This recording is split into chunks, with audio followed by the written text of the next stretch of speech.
Scene Daddy Interviews.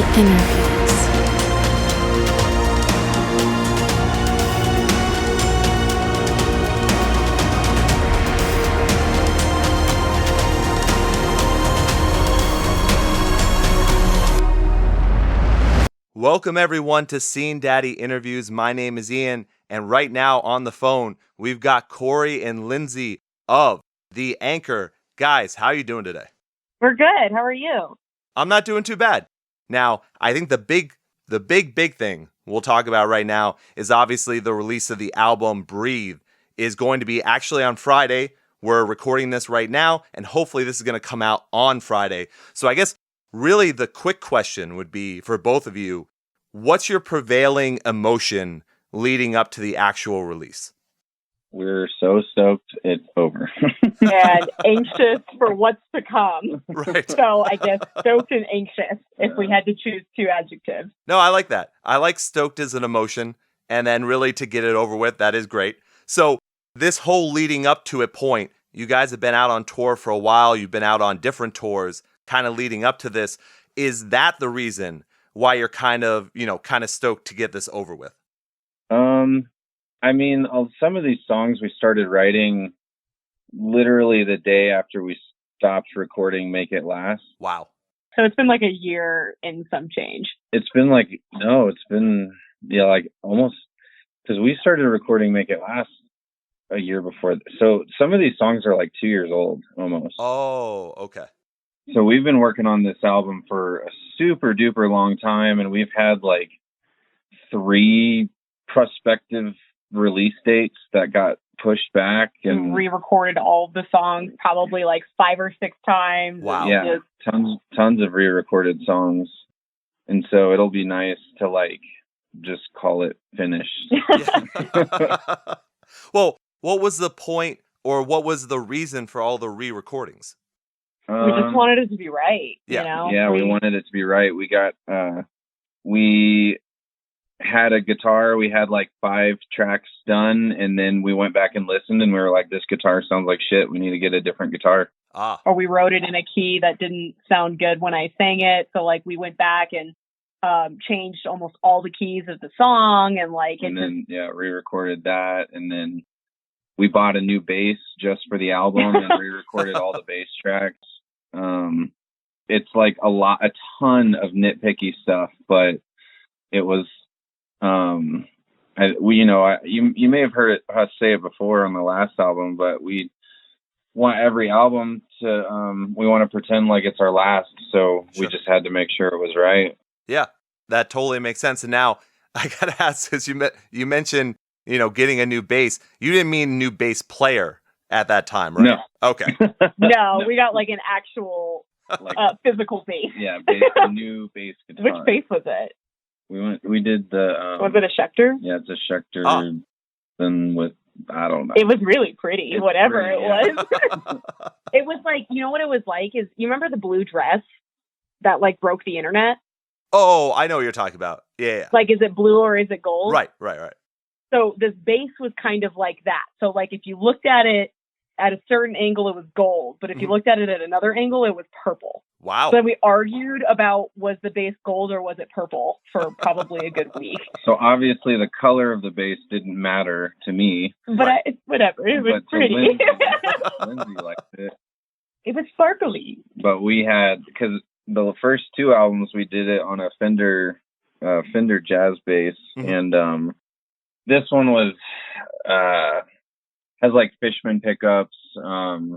It was an extended scale, like just things that we've kind of always needed, but didn't have the money or resources. And so we tracked everything, and then a year later we're like, well, I have money for the bass now, so oh wow, let's go get it. Might as well do that. Wow. That's pretty impressive. I haven't heard a lot of people talk about doing so much recording and then having so much of it come down to the style or type of actual, whether it's a bass or guitar. That's pretty interesting. Yeah, we did. There's probably 3 different guitars on this record. Okay. That got changed out. So wow. We recorded, there was probably like 3 songs that we had recorded on one guitar. We didn't like that guitar, so we retracked on another guitar. Didn't like that. For like 5 songs. We were like almost committed to it. Mm-hmm. And then and one of those songs is actually Revive. That was released with the second guitar, wasn't with it? The second guitar. And then Through Rose has the third guitar, and the third guitar stayed on the record. Okay. Well, now, obviously, Manic Kat is going to be, very supportive of you guys. Was there any pushback due to how many times you were re-recording, or maybe the reasons why you were recording?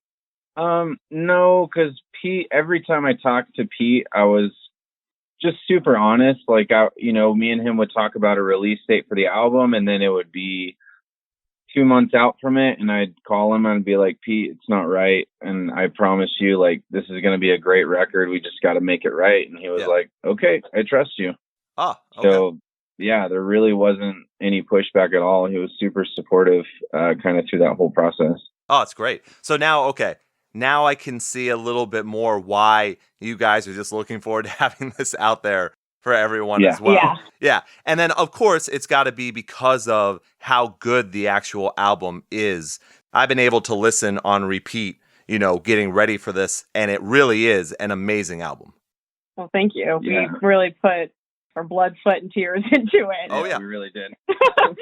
And lots of musical instruments. So, yeah. Apparently. We have a ukulele on one song. Did you catch that? I think I did. Look, I got to tell you, when I was listening, I could hear the colors of the bass. It was incredible. Yeah. Yes. Well, then we made a good call. We did it. It was the paint job, I'm telling you. That's what made it sound more colorful. If anyone's going to learn anything from this, it's please make sure that your instruments look pretty, and it will come out on the album. Absolutely. Moral of the story, if it doesn't look pretty, it's going to sound like ass. Right. Now, I do have a question. Since I've seen you guys live recently, I don't remember seeing that bass, or was the bass actually out with you on tour? No. They're all, dude. They're all in the studio. Studio instruments. Okay. I got you. Yeah. Although that would look really cool. Yeah, that's why I was thinking if I didn't get my eyes drawn to it during the show, then maybe there was something there where I didn't see the right color. It's not only is it a great guitar to track with, but it's also a guitar I'd never want to be seen with live. Gotcha. So. It is very flat. It's a little effeminate, if you will. Sure. I can understand that. Well, I mean, I was watching the vlogs that you guys had. There were like 3 vlogs, right? Yeah.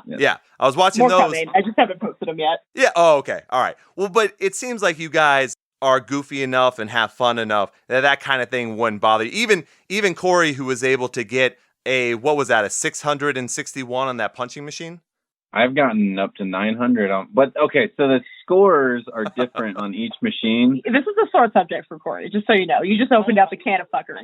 I'm the powerhouse in the band. Yeah. I score really high on those machines, but yes, I would rock basically any guitar on stage. It wouldn't bother me too much. But this one has like glitter. But the glitter's fun. It's like it's not quite like out there enough to really, for me to make it a joke. It's almost like you picked it because you liked it. Yeah, it's like, did Cory pick that because he liked it? No, completely understood. So you talk about having to re-record, a bunch of tracks for Breathe, but you also started, like you said, almost when you were done with Make It Last. So did you already have the ideas that you really wanted to portray? Did you have all that ready as soon as you guys were done with Make It Last? We kind of had an idea of the direction that we wanted to go in. We wrote a lot of the songs in the studio. Okay. So it wasn't like we had all the material like ready to go. I think we maybe had like 1 or 2 songs written, but for the most part, all of it got written within the process of the new album. But I feel like after Make It Last, it was like, we kind of did that to like prove something to ourselves that like we could do more than just metalcore. Sure. And then after that, we're like, nah, fuck that. Let's go back to metalcore. So we like wrote a metalcore album again. Sort of, but because I don't think it was, this one's more of like, we definitely set out to be like, how can we take our strengths from A World Ahead, which was like West Archer and Hardest Part, and it was kind of, the biggest thing we learned from that is people really, really love whenever we can put as much emotion into our songs as we possibly can. Absolutely. And that was definitely on our radar this whole album. We wanted to have as much like emotional impact as we possibly could. Right. So it didn't necessarily have to be metalcore, but it just had to, like, we had to feel something from the song. That makes sense. Now, does that mean that you didn't feel as much from Make It Last? I mean, when you look back, you can tell for sure when you look at A World Ahead and then you look at Make It Last, they're obviously very, very different. And Make It Last to Breathe is very, very different. But one of the big differences between the two is that tone. And it's not necessarily, like you said, it's not necessarily that it's completely metalcore, but almost with the style and what you're singing about, what's being portrayed emotionally through Breathe is a lot different. So was that something that you guys really wanted to curate? Yes. Yeah, absolutely. for the new, because for Make It Last, it was more of like, let's try to write really catchy songs and like, you know, have fun with it in the experimenting with it. Yeah. That we didn't really think about the emotion side to it. Because I don't really think that there's not really a song on there that we're like super attached to, emotionally attached to. Yeah. Okay. Like we have songs we like on it, but it's not like, you know, they hit us the way that like A World Ahead still hits us. Yeah. Right. And then now with Breathe, you've got those tracks as well that probably hit you guys on the same or around the same level. So is that something where when you go out live, you might start kind of weaning out Make It Last to kind of focus on those tracks that you really want to put out there? I mean, honestly, whenever we go out, we kind of we're a band for the people, which is kind of, you know, silly to say, but like we go into our Spotify artist account and see what the top songs are, and that's our set list. Like we don't really want to, because we know that all of us are going to have our favorites and stuff like that, but we really want to show up and play a show like for our fans and for the people that have come out to see us. So sure. I think if, you know, like one of our all-time favorite songs to play on on Make It Last is A Vow. Yeah. And, you know, if that winds up not being a fan favorite anymore, like I think we might not play it anymore. It's not there's not really a scientific decision to our set list other than like from what we can see, this is what our fans want to hear. So that's, you know, what we'll play, I guess. Like if we had it our way, we probably would have stopped playing Skeptic like 5 years ago. Oh yeah. But like we still play that song, you know, because that's like people always ask for that song, and it's like one of our most popular songs, and it's, you know, we try to disconnect ourselves from what we want and, you know, do what they want. There's like the thing that gets us, I think, is, you know, if we play all of our favorite songs, like it's fun to play your favorite songs, but like whenever you have a whole room, like singing with you and you're all singing like your song with them, it's, I don't know, it's way more fun. Like because Skeptic is off our first album, but what's funny about that song is we released that 2 years prior to the first album. Yeah, 2 years prior to that album. So that song's like really like what, that song's like 7 years old now? 6 years old, and we hate playing it. But whenever the whole room is like kind of doing it with you, it's like different. Right. Yeah, I'd imagine that's a different feeling. Yeah, absolutely. And then also, you know, going back to you guys playing live, we'll hit on that a couple times. You also put that cover in as well. You were doing Sugar We're Going Down. Is that kind of that feeling again of just having the entire room, no matter what, is going to be singing the song with you guys? I think that song's more about engaging everybody. Because the one thing that I've noticed about that song is that because it's familiar, like the people who kind of take a back seat to the show, like get super engaged and come forward and like really participate when we play that song. And then usually after that song, they stay there with us. And I think it's more about like bringing everybody in, and it's cool to see everybody get excited and then like start dancing around with other people, and like, you know, everybody's got a smile on their face, and it's so much more about just getting people involved in the overall experience than it is like getting them to sing the lyrics with us. You know, because it's not our song, so it's like doesn't quite feel the same if everybody's singing the lines, you know, because like we didn't write that song, but we like love the song, so it's you know, it's fun to have fun with that song with everybody else. That makes sense. So talking about putting together a live show. So you mentioned, obviously, looking at Spotify, seeing what you would play. So when Breathe comes out, by the time this comes out, it should be the day that it's released. So hopefully people have listened or they're about to listen. And you'll have a brand new Spotify probably to set up. Yeah. The question would be, though, would you guys go out and do Breathe front to back? That's a hard question. Probably not, though, because I think there's a couple songs on there that I don't. There's a couple like really intimate songs on there that I think maybe a live setting isn't the right place for them. Okay. Maybe I don't know. Or maybe not even that. Like, we couldn't play two of them. Yeah. Like, I think. Oh shoot! What's the name of our songs? Of Saying Goodbye. Yeah. Saying Goodbye. Of Saying Goodbye for sure. The Calm Before. Like, okay. We might be able to choose one of them, but probably not both, because our live show, we do try to keep it as engaging and upbeat and as fun as possible. Like, I don't know if you noticed, but like even in between songs, like Linzey's just got this kind of smile and laughter and, messing around with everybody that some of those songs are be kind of hard to bounce back from. Sure. I think some of those songs are kind of hard to bounce back from. No, that's a good way to put it. If we're being real. Right. And I guess the reason why I asked that in general is because we had talked about it, the last time we spoke, but then also obviously getting to see you guys live multiple times. You do play the hardest part. And that song has got to be relatively difficult to bounce back from as well. So that's just why I wasn't sure about if you guys would be able to transition. Because, I was definitely going to bring up Of Saying Goodbye, especially because that style is so completely different than, completely different is probably a little bit exaggerated, but very, very different from the rest of the album. Right. So you've got to be in a different mindset to pull something like that off, I would assume. Yeah, and I think the thing with Hardest Part too is that because it does still have that drop in it and that breakdown, like I think true.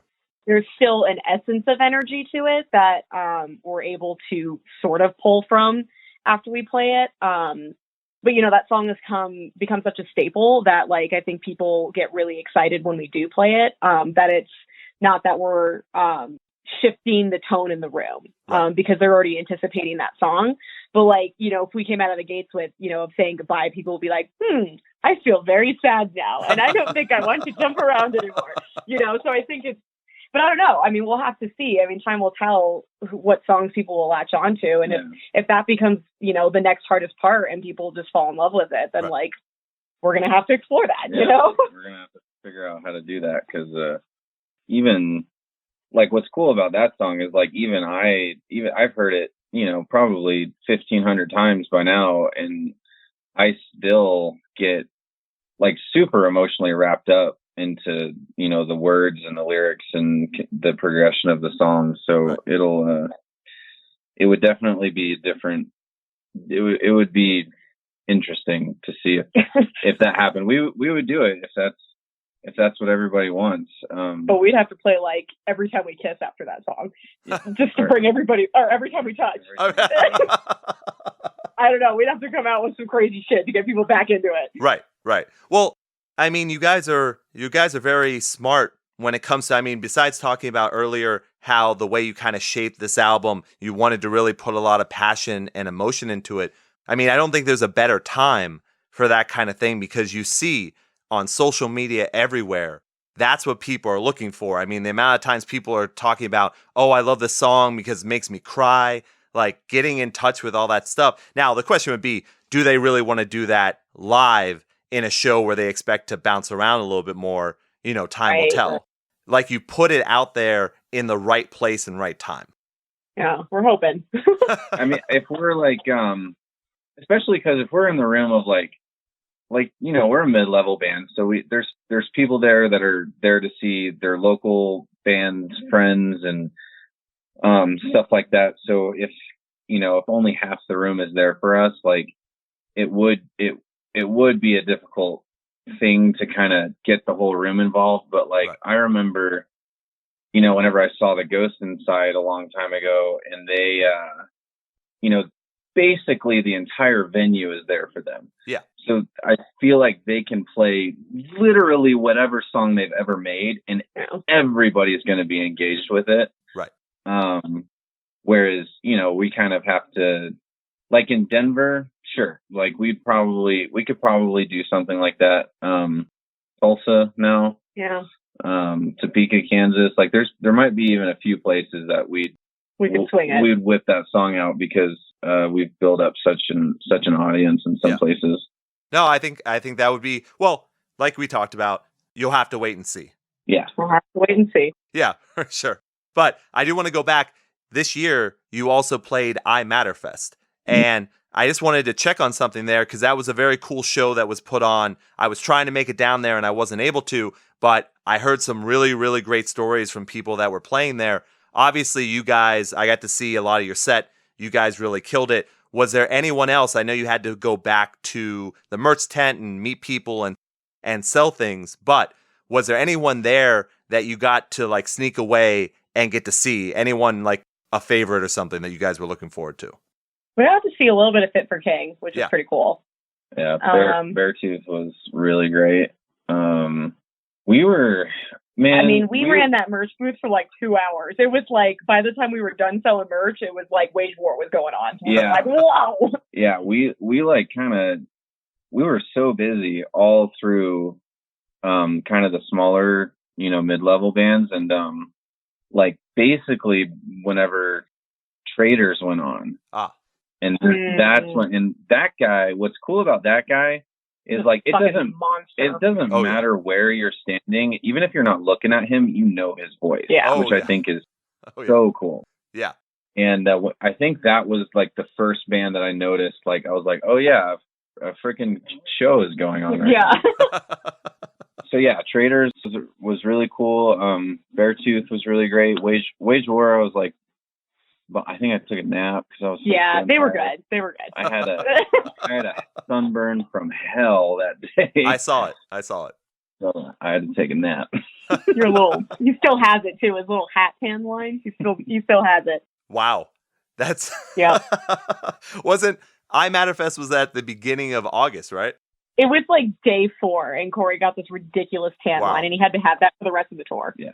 It was awful. And he like takes his hat off on stage, so it's like the stage lights make it even worse. So it's just like it was all of our pictures. I guess we started making a joke that like where my tan line stops, I'm about this close to blowing my fucking lid on this. Yeah, no, I do remember seeing that. So that was when you were doing the East Coast tour, right? Yeah. And then you also did the Midwest tour as well, correct? We touched on the Midwest a little bit, like on our way home. Okay. But it was like East Coast up to Canada, back to like lower East Coast, like Florida area. And then we kind of wrapped back around through the Midwest to get home. I see. So that was the time where you went to New Orleans, right? No, that was the tour before. That we went to on the, what was it, the Midwest Detour or whatever it was. Yeah, Midwest that was, that was New Orleans. Oh, okay. Gotcha. Well, I enjoyed seeing that vlog because I've always been a huge fan of New Orleans. So I did want to ask, so you did the beignets, you did some of the other food. Did you guys get to try, or did anyone recommend to you the charbroiled oysters at all? No, but that sounds wonderful. Yeah, I am not a huge, I live in Boston, but I'm not a huge seafood person. And someone, when I went down there, told me to try it. I was like, I don't know. And they were like, hey, it's not that much money. Just, put it down, try one. If you don't like it, then you can walk away. But it ended up being absolutely amazing. So if you guys get back to New Orleans, it's one of their delicacies, I guess. But I guess they have tons of delicacies anyways. Oh, dude, the food down there is so good. We just gorge ourselves when we go to New Orleans. I would imagine most bands would, yeah. We get wasted on daiquiris and fucking gumbo for like 48 hours straight. We always tell our booking manager that we either need the day off before or the day off after. Oh, nice.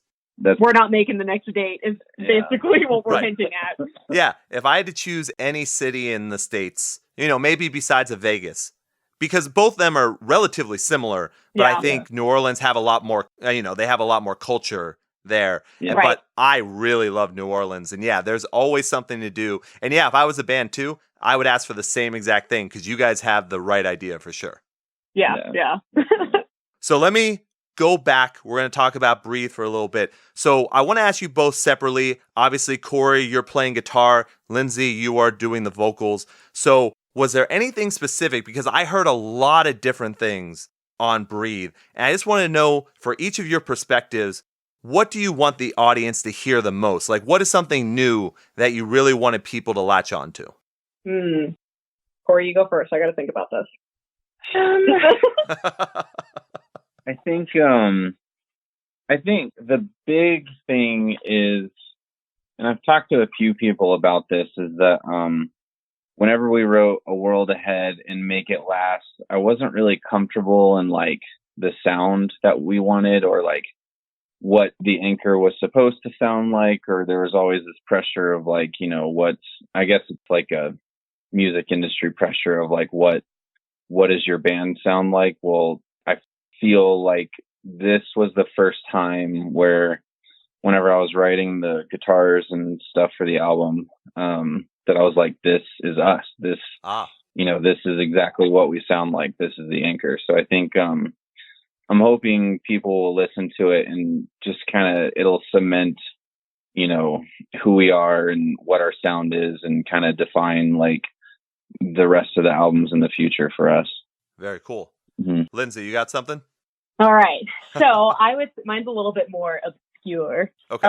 But I think what I really want people to hear or take away from this is kind of hearing their own stories within the lyrics. You know, because we actually just recently got asked to write kind of like a synopsis about what each song is about, and we turned it down.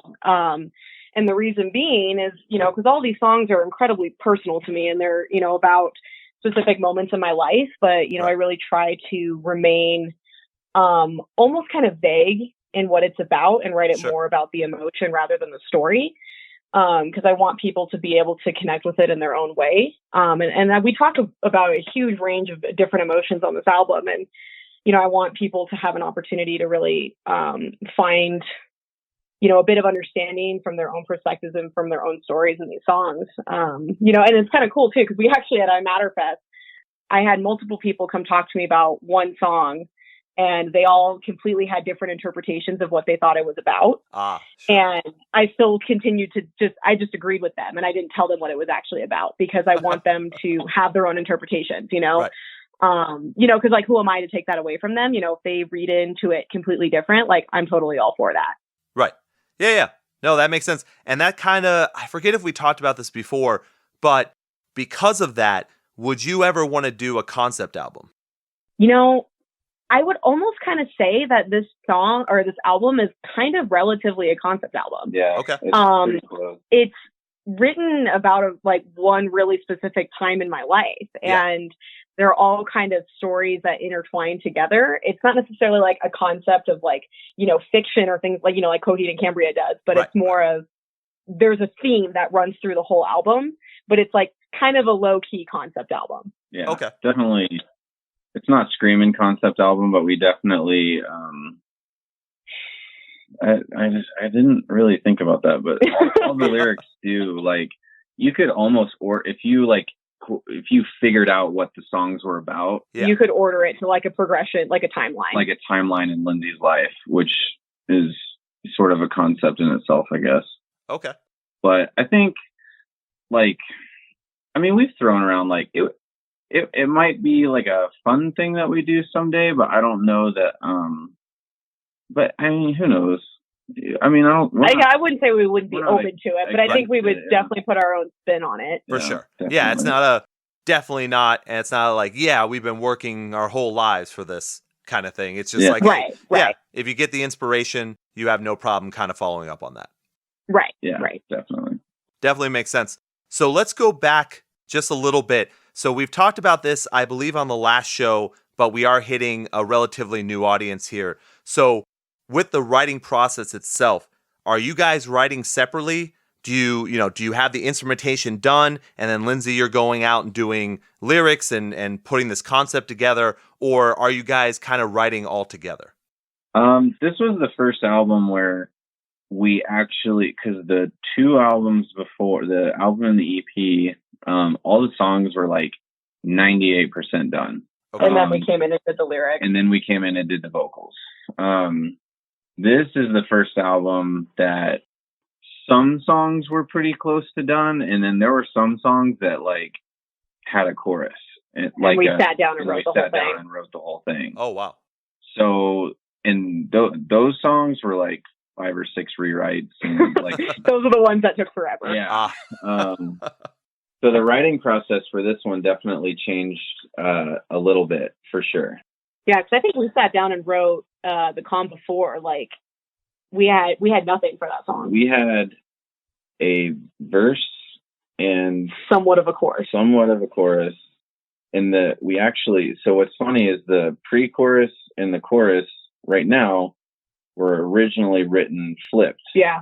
Oh, okay. And then so the chorus was supposed to be the verse, and the verse was supposed to be the chorus, or the pre-chorus. Yeah. Interesting. But then we flipped it. The chorus, and the chorus was the pre-chorus, and we flipped it. Wow. And like that song, we definitely wrote a crap ton in the studio. We definitely wrote Lifeline a lot in the studio.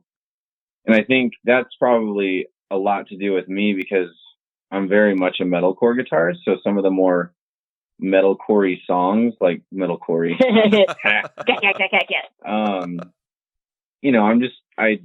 they kind of flowed out of me and they sounded good right out of the gate. But then the other songs, I was really looking into not doing like the straight metalcore thing. So I definitely didn't have like a complete thought whenever I was bringing those into the studio because those just aren't necessarily my strengths in writing. Huh. Okay. So I was definitely leaning on my producer and Linzey and everybody else to get those songs to where they needed to be. So did you learn from those situations? Did you learn from any mistakes or, for having to rewrite so many times? Do you guys have now kind of an idea how you would go into the next recording process to not have that kind of stuff happen? I start laughing because no. It's going to change every time. And like, that's what's so fucking hard about music and art and stuff is like there's no like formula and it's so frustrating. You think you have a handle on it and you just don't. Because we thought like going into this album we're like sick. We wrote Make It Last and we wrote World Ahead. We're just gonna mix the two and it's gonna be fucking great. Yeah. And then we get in there and like a year and a half later we're finally like, oh thank God they're finally done. It's just like and like the amount of nights that we spent like 10 hours, like we'd be at the studio till like 3 a.m. and then go and wake up and go to work the next day and like at 6. Yeah, like it wasn't even like a casual recording session. We were doing like 10-12 hour days like every day on this fucking album. Wow. Yeah. Even whenever like the songs were kind of done, like we were going into the studio still twice a week for the last 6-8 months just we need to put harmonies here, and then we were on the song and then like we should do this with like it was just a never-ending... Eventually, our producer just had to cut us off and be like, no more! He did cut us off. Wow. Well then, so with this album finally out by the time this is out, what is that first thing that you guys are going to do? Are you taking a break then so that you don't have to worry about it, or are you getting right on the road again and having to play these songs to everybody? I mean, Cory's already writing new songs. I'm already 3 songs deep. Damn. So there's never a break in writing. We are going to take a break from the road just because it's kind of once we start getting into winter and stuff, getting out of Colorado is really difficult. Sure. And then because we're a Midwest state, like you kind of have to drive across all of the snowy states. Drive across the entire United States to get anywhere. So by the time we get there, it'd be November, December, and we're going into holidays. And so we're like, screw it. Let's promote the living crap out of this album. And then, we'll start up touring again around March. There you go. Yeah, no, that's a really great idea. So something that I forgot, I kind of just jumped on that, but something I want to talk about with Breathe as well is it's 10 tracks. There's no intro, there's no filler, there's no interlude, no nothing like that. Is that something you guys planned out specifically, or do you just not like to do interludes in general? Cory hates interludes. Yeah, Every time we've tried to do one, he says, "No, fuck that. It's a real song." I'm with you. And because the of Saying Goodbye was actually, we wanted to just turn that into an instrumental interlude, and Cory was like, "No, fuck you. It's not going to be an interlude." And that was actually the last song we recorded, because like me and Taylor Taylor, our producer. Yeah. We were just like trying to figure out what to do with the song. We like couldn't figure out how vocally we wanted to perform it. And then it came down to like the final wire, and Cory and Taylor were like, "All right, this is our last day to do this song, or it's not going on the album." Wow. So I like had some lyrics, and I just like jumped in there and did it, and then it became a song on the album. But wow, yeah, we tried to make it an interlude, and Cory told us to get fucked. So, but here's the thing, and I don't have an issue with. Okay, so this is probably a personal thing. Okay, it's just a personal thing, but every interlude in my entire life, I've skipped every time. Mm-hmm. And I don't think that, maybe bands do interludes because they're getting something out or whatever the fuck, but it doesn't do anything for me. So for me personally, if I wrote an interlude, it would be disingenuous. It would be a filler. It wouldn't be, who we are, I think. Right. So that's really the only reason that I haven't really written anything that has felt like. I mean, if Saying Goodbye was the only one that would have worked. It was close, yeah, but not quite. No cigar. Well, I got to say, I mean, I'm very happy with that answer, because Cory, you and I are on exactly the same page. I can't remember really any intro or interlude that I've really enjoyed. Maybe the only one, and I mean, it has lyrics in it technically, but from Someday Came Suddenly, Attack, Hot Grills. Oh, their intro? That is probably, Attack! Yeah, that's the only one. That one? Yeah, I would appreciate if you guys made something like that. Or what about, what was that one on AFI? The one that was, trying to think. Oh God, how does it go? This is what I taught you, this you can keep. Oh. Did you ever get me? Promise to I know exactly what you're talking about. My guys lay me to sleep. Oh, that song was so good. Does that count? It's like a minute long. Yeah. It's like the intro to their album.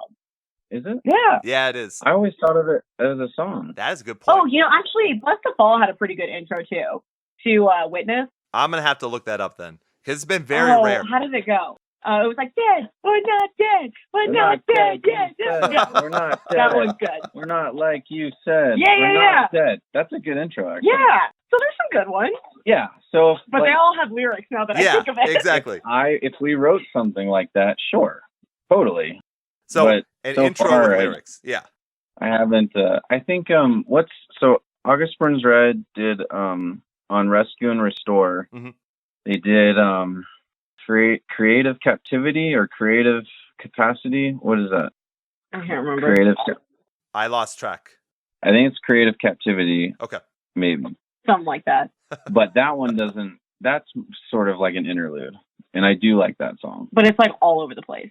Right. But then it comes in the end with like the trumpets. Yeah. And then like they have this huge outro, and so I think that one was really cool. But in general, that's the only one that comes to mind. For the most part, I've skipped every single one. So I take it you wouldn't. Did you ever hear that Oceano interlude that was like literally a minute and a half of the same breakdown? Yes. No. Do you know which one I'm talking about? I know which one you're talking about. Yeah. Oh, but it's like so good for like 30 seconds, and you're like, yeah, and you're like, oh, this goes hard, and then it's like the same thing, and you're like, oh, okay, never mind. I think what we have to do is let's just differentiate. We're okay with intros as long as they're breakdowns and lyrics, or breakdowns or lyrics. Okay. But we're not okay with interludes. Okay, I can agree on that. There we go. Intros are like the hype men for the album. Yes, right. Exactly. Yeah. Okay, I can agree with that. I get that. That works. I just don't know how to write them. Gotcha. Cory hates the things he can't do. Yeah. Makes sense. That's like everyone. It's the easiest approach. That's a true statement. It's his coping mechanism. I hate everything I can't figure out. Well, now, I know, especially Cory, I know you can be very opinionated. So here's going to be a question for both of you. Well, look, I mean, Sorry, what was the question? well, no, I haven't gotten to it yet, but come on. I know Cory's very opinionated. So, Oh, absolutely. well, this is why it works, because I'm very opinionated as well. So one of the things I definitely wanted to bring up is, Linzey, I'm sure you're going to have an opinion. Cory, you're going to have an opinion on this, I think. Oh, yeah. Right now, there's kind of a debate in the scene. Now, I've talked about this with a couple of vocalists. I think Telly Smith and I want to say Andy Sizek. What is your stance, or do you not have a stance, on calling singing clean vocals and screaming unclean vocals?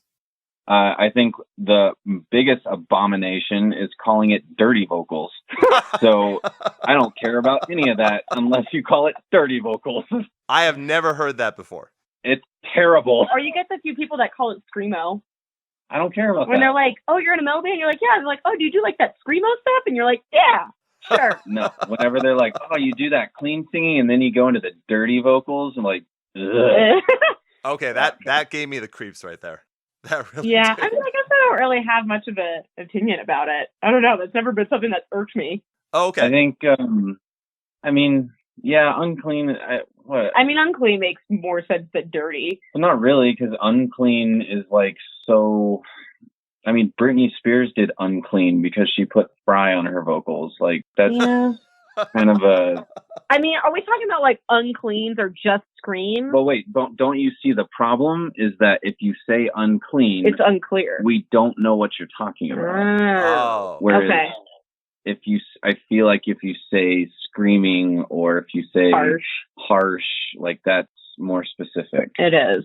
Okay. Interesting. Yeah, I think, but believe it or not, people have real hard, fast, like, do not ever call it this, do not ever call it that. This is really? The way it's supposed. Oh, yeah.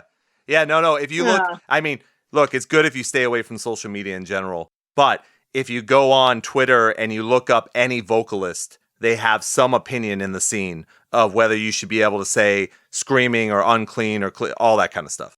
My argument to that is that we're vocalists and we have nothing better to worry about than what people call it. Yeah. So the worst of all of it is calling it dirty. So yeah, I can agree with that. Yeah, we stand. You've never heard somebody call it dirty vocals? I've honestly never heard anyone call it dirty. Well, now you got to start calling it that just to like creep people out. See if they pounce on it, because we get a lot of people out in Colorado call it dirty vocals. Like, yeah, your dirty vocals are sick, bro. I'm like, wow, maybe that's the new slang. I don't know. I don't know. It seems like all the people in the rock genre that would make sense. Tend to say dirty vocals. Oh, well, because rock is like screaming is more like salt and peppered into rock, right. More so than metal. Maybe they call it dirty. I don't know. I think it's weird. Whatever. Maybe they're calling Five Finger Death Punch dirty. Yeah. Maybe. I mean, I could see that. Yeah, I'm fine with never hearing either of those things again. So if Bud Light was a band, it would be Five Finger Death Punch. I don't know. I'd say Keystone Light. Really? Because I drink. Yeah, okay. Bud Light is like one of those like, oh, I can't think of anything Bud Light. I gotcha. I just feel like our friend Kyle, who like loves Five Finger Death Punch, all he drinks is Bud Light. So, but he also drinks he Keystone. drinks a shit ton of Keystone Light. So tomato, let's say. We don't have Keystone Light. I mean, it could be disgusting. There's a few. It could be Bush as well. It could be Natty Light. Natty, like, yeah. any of that stuff. No, that completely makes sense as well. That's for sure. So I think we've covered a lot, but I did want to, end on kind of a fun note here. So we've got Halloween coming up. So I got to ask, are you guys going to be dressing up? Are you guys going to be doing an actual show? I know you're doing a album release show, but are you making that kind of a combined Halloween show as well? Not really. People can dress up if they want to, but it's we've tried to dress up on stage, and like we really like. It gets in the way. I tried to wear my cat onesie one time on stage and about passed out because it was so hot. So like, it's just not good for us. Like we're totally fine. Like there's a girl that always shows up to our shows in like a T-Rex costume, so like we're totally down for that. Okay. So like, it's closer to Halloween, and like we've had a couple people ask, and we're like, yeah, fuck it. Sure. And then there's Josh, this guy named Josh who shows up as Regina George, and it's fucking hysterical. Yeah. Wow. He like puts the heels on and everything, and it's got the tank top with like the little circles cut out with the bra, and his like blonde wig is so fucked up because he's worn it so much, so it's just this like rat's nest on his head. Wow. Okay. And that's is that local Denver shows? Yeah, even if it's not Halloween, he just like shows up in it for the fuck of it. Okay. Yeah, all right. He's an interesting fellow. Yeah. Well, now outside of the show, then, because is that October 26th? Yeah. Okay. So people can definitely go out if they're there, or they can fly in obviously and see you guys do that release show, because I think that's going to be pretty awesome. Yeah. But besides that, then, do you guys celebrate Halloween at all? Not recently. Cory's kind of a stick in the mud when it comes to holidays that happen after October. Holidays are the worst. No, he's so lame. He won't even like carve pumpkins. We went to this Halloween party the other night, and like, I wore my cat onesie because I didn't like have anything. So I was like, oh, I have these little cat ears, and I tried to put them on Cory and draw like whiskers on him and stuff. And then like somehow through the night, he didn't have the cat ears or the whiskers anymore. Somehow, yeah. Yeah, he's so lame. I just like on top of being incredibly opinionated, he's also just a huge wet blanket. Very true. So is it honestly though, is it every holiday? Because I honestly do get the Halloween thing. I mean, you don't get the day off work. It's not a real holiday. Right. Like, I totally understand that. But then also Thanksgiving, Christmas, you don't like having work off, all that kind of stuff? I fucking hate holidays. Wow. All throughout the year. He had a really sad childhood. Oh, holidays were intense, and now he's just bitter and hates them. Holidays are nothing but obligations that you have to fulfill 3 times a year or whatever it is. Like, I just I see my mom all the time. We go visit her parents all the time. And then at the end of the year, I gotta drop buku's amount of money because both her parents are divorced, so we gotta fucking buy 1,000 presents for people. And I just took all this time off because we had Thanksgiving week, and not 2 weeks later I'm spending thousands of dollars on presents. Right. And then to top it all off, the banks are fucking closed. It's, you know what the banks are during the holidays? It's fucking Chick-fil-A on Sunday. Because every goddamn Sunday, you want a Chick-fil-A sandwich, and you roll up, and you're like, fuck me, it's Sunday. That's what banks are on holidays for me. Fantastic. I only need to go to the bank on holidays for some goddamn reason. Wow. There you go. I apologize. You guys just gave away what Breathe is about. About Cory's resentment of Christmas and Thanksgiving. Yep. All 10 tracks. All about that. There you go. There's your next concept album. Absolutely. All right. I will write that. That would be amazing. That would be absolutely amazing. Now, Lindsey, I'm assuming it's not that bad for you.